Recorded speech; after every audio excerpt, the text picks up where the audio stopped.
জমিনে আল্লাহর দ্বীন কালেমার পতাকা উড্ডীন করার জন্য যুগে যুগে যুগে যুগে অসংখ্য আউলিয়া কিরাম এসে কালেমার দিশা দিয়েছেন। এটা আউলিয়া কিরামের জমিন, কথা বলেন ঠিক না বেঠিক? আউলিয়া কিরাম বলেন জমিন।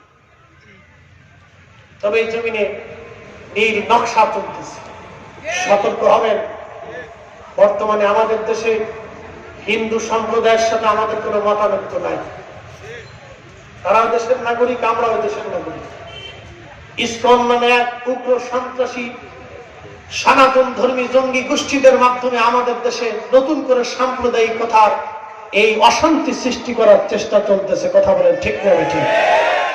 আমাদেরকে সতর্ক হতে হবে।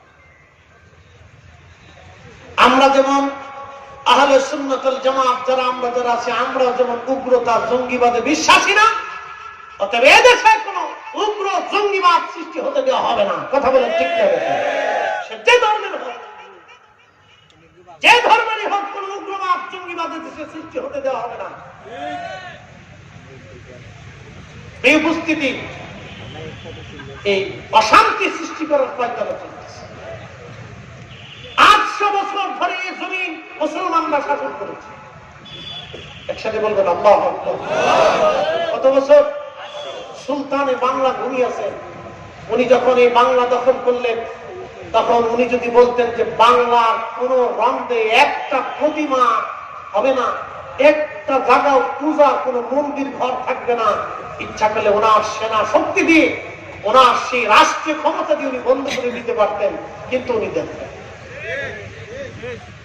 অনেক 750 বছর ধরে বাংলার ইতিহাসে আমরা একই অবস্থান, সহাবস্থানে মিলেমিশে ব্যবসা বাণিজ্য, অর্থনীতি, রাজনীতি, সমাজনীতি আমরা একসাথে চলতেছি।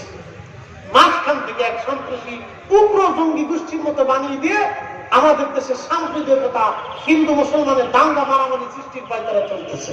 কথা বল ঠিক কিনা? এগুলি থেকে আপনারা সতর্ক হতে হবে। আল্লাহ আমাদেরকে ভয়াবহ ফিতনা থেকে আগামী দিনের বাংলাদেশের নিরাপত্তা যেন আল্লাহ আমাদেরকে দান করে, সহ অবস্থানে থেকে যেন আমরা দ্বীন ও মিল্লাতের খেদমত করতে পারি। দ্বীন আমাদের জাত, সুন্নিয়ত আমাদের সবার। কথা বলেন ঠিক না বেঠিক? আমরা দেশের প্রয়োজনে এক এবং অভিন্ন। আবার বলে দিতে শোনেন, চট্টগ্রামে, ফেনীতে, নোয়াখালীতে, কুমিল্লাতে বন্যা হয়েছিল।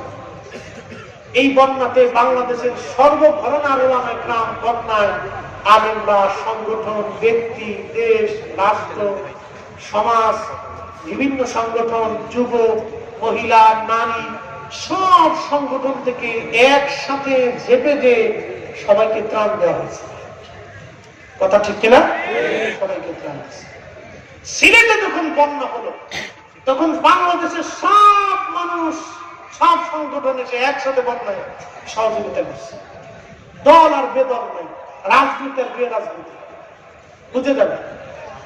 ত্রাণ দেওয়ার সময় কি বলা হয়েছিল যে তোমরা যারা মিলাদ করো তাদেরকে ত্রাণ দিবে না।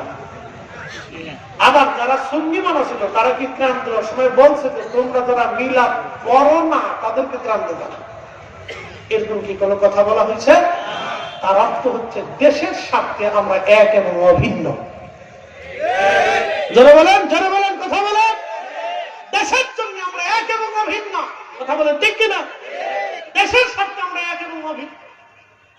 দেশের জন্য আমরা এক দেহ, এক মন, এক আত্মা, এক প্রাণ, এক অংশ। এটা মনে রাখতে হবে। ধর্মীয় মতানৈক্যতা আমাদের হবে। আপনার মসজিদে মিলাদ হবে, আপনি বাধা দিবেন কেন? বাধা দিতে পারেন?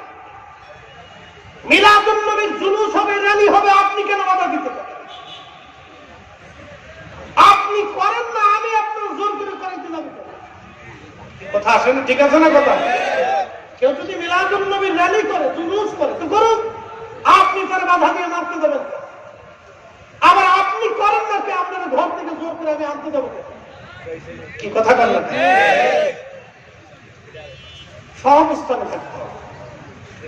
তবে এর ভিতরে যারা উগ্রতা দেখাইতে চান, উগ্রতা বেশি দেখায়েন না। বেশি উগ্রতা ভালো না। উগ্রতা দিয়ে এই 800 বছরে কেউ জিততে পারে নাই। 800 বছরে ওলিরা জিতেছে, বাকি কিয়ামত পর্যন্ত ওলিরাই জিতবে, ওলিদের দলই জিতে থাকবে। কথা বলেন ঠিক না বেটাই?